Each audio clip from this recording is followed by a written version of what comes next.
Hello বন্ধুরা, এবছরে SSC GD exam date কিন্তু আজকে দিয়ে দিল।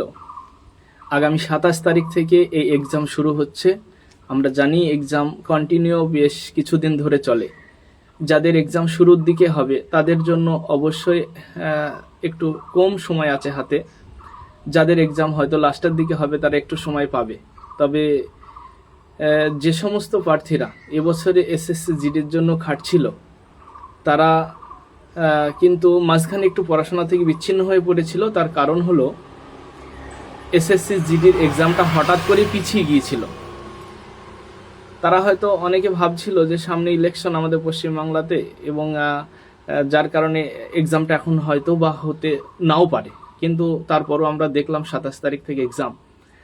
যে সমস্ত ভাইরা বিগত রিক্রুটে এসএসসি জিডিতে মেডিকেলে মেরিটে রানে বাদ গিয়েছে